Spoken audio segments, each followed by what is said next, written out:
Hello नमस्कार। तो कैसे हैं आप सभी लोग? मुझे उम्मीद है आप सभी बहुत बढ़िया और बहुत अच्छे होंगे। जैसा कि आप सभी स्टूडेंट्स को पता होगा कि 11 जुलाई से आपकी बीएससी नर्सिंग 2024 की सेकेंड राउंड की जो काउंसलिंग थी वो स्टार्ट हो चुकी है।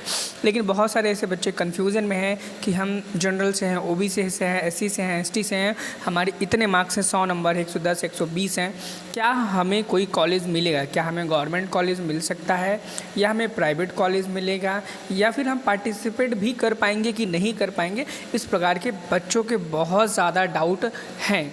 ठीक है, तो इस वीडियो में हम टोटल बात करने वाले हैं कितने नंबर पर कॉलेज मिलेगा, कितने पे नहीं मिलेगा, और कौन कौन से वे लोग हैं जिनको काउंसलिंग करानी चाहिए सेकंड राउंड में, और कौन से वो स्टूडेंट्स हैं जिनको काउंसलिंग में पार्टिसिपेट नहीं करना चाहिए, क्योंकि पार्टिसिपेट करने के बाद भी उनको कोई फ़ायदा नहीं होने वाला है। टोटली इस चीज़ पर हम वीडियो बनाने वाले हैं। अगर चैनल पर नए हो तो चैनल को सब्सक्राइब ज़रूर करना, क्योंकि यूपी बीएससी नर्सिंग से रिलेटेड जुड़ी हुई जानकारियों के लिए आपके पास ये सबसे बेस्ट चैनल है। इसके अलावा आपको कोई भी ऐसा चैनल नहीं मिलेगा जहाँ पर सही और सटीक जानकारी दी जाती हो। ठीक है, और अगर आपके नंबर कम भी है तो आपके लिए और बेनिफिशियल है, क्योंकि आगे भविष्य में अगर आप मॉपअप में भी पार्टिसिपेट करोगे तो भी मॉपअप की सारी जानकारी आपको इसी चैनल पर दी जाएगी, जिस पर आपका कोई भी चार्ज, कोई पैसा नहीं लिया जाता। अगर आप चाहते हो कि आप प्रेफरेंस लिस्ट आप अपनी बनाना चाहते हो कि मैं अपनी प्रेफरेंस लिस्ट कैसे बनाऊं, तो उसका जो वीडियो है उसका लिंक डिस्क्रिप्शन में दे रखा है मैंने। उस वीडियो को आप चेक करके देख सकते हो।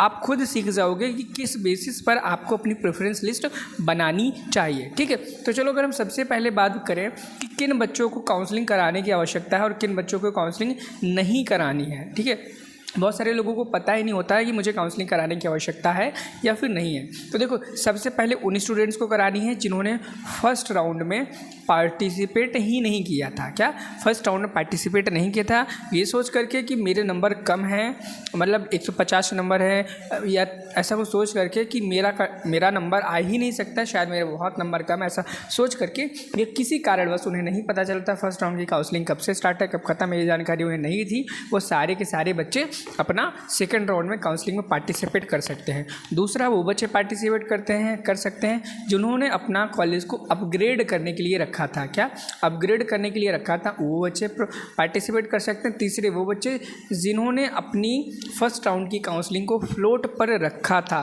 यानी कि फर्स्ट राउंड काउंसलिंग जो हुई थी उसका जो रिजल्ट आया था उसको फ्लोट कर दिया था, उन्होंने सीट को नहीं लिया था।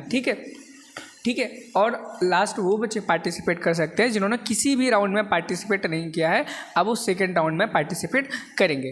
अब मैं बता दूं कौन से बच्चे ऐसे हैं जो पार्टिसिपेट ही नहीं कर सकते हैं। ठीक है, अब पहले बच्चे वो पार्टिसिपेट नहीं कर सकते हैं जिनके रिजल्ट में नॉट क्वालिफाइड लिखा हुआ, ध्यान रखना, नॉट क्वालिफाइड फॉर काउंसलिंग लिखा है, वो पार्टिसिपेट नहीं कर सकता।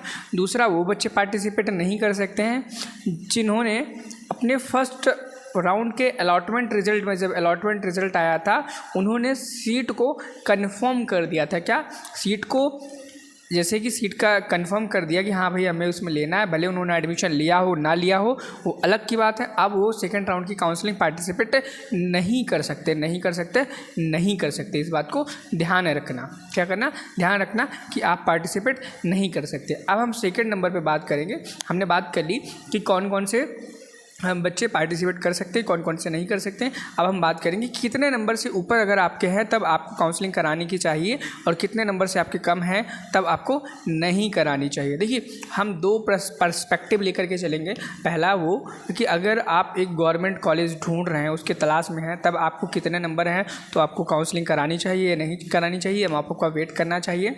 और तीसरा, वो ऐसे स्टूडेंट जिन्हें ये चाहते हैं कि उन्हें कोई भी प्राइवेट कॉलेज मिल जाए चलेगा, कोई दिक्कत नहीं।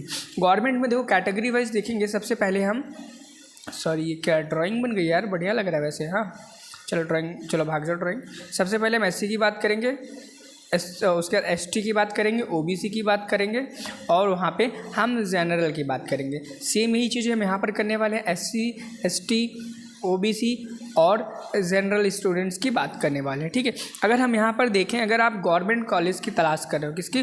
गवर्नमेंट कॉलेज ढूंढ रहे हो, अगर आप एससी कैंडिडेट हो, क्या एससी कैंडिडेट हो, तो अगर आपके 125 नंबर प्लस है तब आप इस राउंड में पार्टिसिपेट करो, आपको गवर्नमेंट कॉलेज मिलने के बहुत ज़्यादा चांसेस हैं। और अगर मैं बता दूँ आपको, अगर आपको नहीं पता कि कैसे आपको अपनी प्रेफरेंस लिस्ट बनानी है तो उसका भी मैं वीडियो बना चुका हूँ, आप उसे जाओ और देखो, इस चैनल पर भी मिल जाएगी और साथ साथ में डिस्क्रिप्शन बॉक्स में भी मिल जाएगी। और वहीं पर अगर आप एससी से बिलोंग करते हो तो अगर आपके 75 नंबर से भी ऊपर हैं और तो आप पार्टिसिपेट कर सकते हो, कोई दिक्कत वाली बात नहीं है। एसटी में भी बात करें, अगर आपके 70 मार्क्स प्लस हैं तो आप पार्टिसिपेट कर सकते हो प्राइवेट के लिए। और वहीं पर अगर गवर्नमेंट की बात करें 120 मार्क्स आपके प्लस हैं तो फिर आप पार्टिसिपेट कर सकते हो किसी भी गवर्नमेंट मेडिकल कॉलेज के लिए। अगर हम बात करें ओबीसी कैटेगरी के लिए देन अगर आपके 137 प्लस मार्क्स हैं तब आप पार्टिसिपेट कर सकते हो। गवर्नमेंट कॉलेज मिलने के चांसेस बहुत हाई हैं।